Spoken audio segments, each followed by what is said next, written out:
کہ مسلمان آج اپنے نبی حضرت محمد صلی اللہ علیہ وآلہ وسلم کے نواسے جوانان جنت کے سردار امام حسین علیہ السلام کے قاتل کا دفاع کرنے کے لیے اپنی پوری توانائیاں صرف کر رہے ہیں۔ ناسبیت اور عداوت اہل بیت شاید ہمیشہ سے ان جیسے افراد کے اندر تھی، مگر آج کھل کر سامنے آ گئی ہے۔ ہمیں آج ان مسلمات کو ثابت کرنا پڑ رہا ہے جن کو شیعہ سنی سب مورخین اور محدثین نے نقل کیا ہے۔ یاد رکھیں، بات فقط یہ نہیں ہے کہ شہادت امام حسین علیہ السلام کا ذمہ دار یزید اس لیے ہے کہ وہ اس وقت حاکم تھا، بلکہ کتب اہل سنت میں اس کے مستند شواہد موجود ہیں۔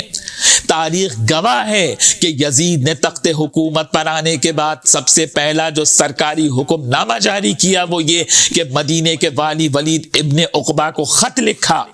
اور اس میں کہا کہ حسین ابن علی سے بیعت لو، اور اگر بیعت نہ کریں تو ان کا سر کاٹ کے شام روانہ کر دو۔ یہ تاریخ یعقوبی میں موجود ہے، تاریخ طبری میں موجود ہے، اور یہ دونوں کتابیں اہل سنت کی ہیں۔ اور اس کے بعد جب امام حسین علیہ السلام عراق کی طرف روانہ ہوئے تو یزید نے ابن زیاد کو سرکاری حکم جاری کیا، اور یہ تاریخ دمشق میں ابن عساکر نے لکھا ہے،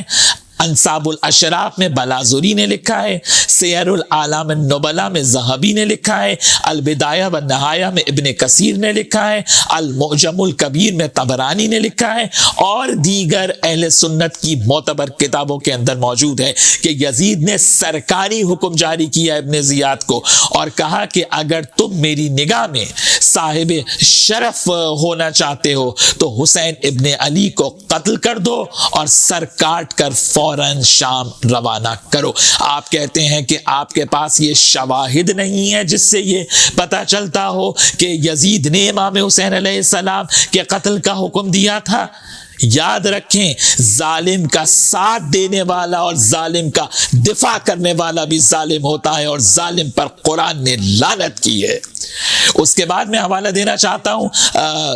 طبرانی کی معجم الکبیر اور تاریخ دمشق ابن عساکر کا۔ انہوں نے نقل کیا کہ عبید اللہ ابن زیاد نے یزید کے حکم پر امام حسین علیہ السلام کو شہید کرایا اور ان کا سر کاٹ کر شام روانہ کیا گیا، اور اس کی تفصیل جلال الدین سیوطی نے تاریخ خلفاء کے صفحہ نمبر 207 کے اوپر بھی لکھی ہے۔ اور خود ابن زیاد کا اعتراف کتابوں کے اندر موجود ہے کہ اس نے کہا کہ یزید نے مجھے دو آپشنز دیے تھے، یا تو میں حسین ابن علی کو قتل کر دوں یا وہ مجھے قتل کرا دے گا، تو میں نے حسین ابن علی کو یزید کے کہنے پر قتل کرایا۔ یہ خود اعتراف موجود ہے ابن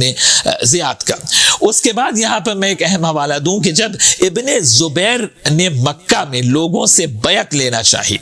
اور ابن عباس نے بیعت کرنے سے انکار کر دیا تو یزید نے ایک خط لکھا ابن عباس کو، اور اس خط میں یہ لکھا کہ آپ لوگوں کو آمادہ کریں کہ وہ بھی ابن زبیر کی بیعت نہ کریں۔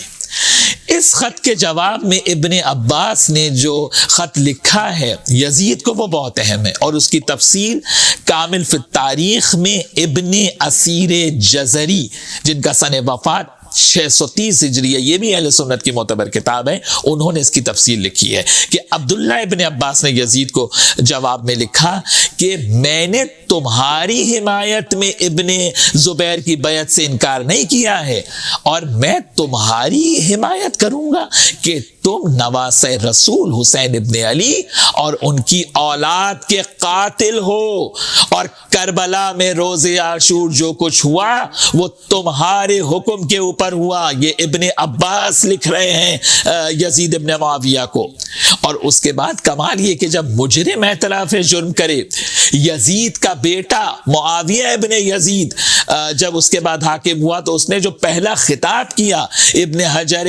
حجر نے سوائق المحرقہ میں اس کو لکھا ہے کہ اس نے کہا کہ میرے باپ یزید نے نواسہ رسول حسین ابن علی کو شہید کرایا، میرے دادا نے علی بن ابی طالب سے جنگ کی، وہ کہہ رہا ہے، اور ان کو معلوم تھا کہ علی حق پر ہیں،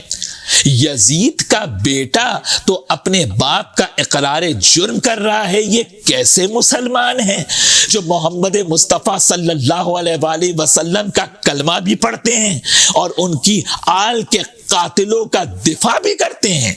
دنیا جان لے کہ ہم امام حسین علیہ السلام کو شہید کرنے والوں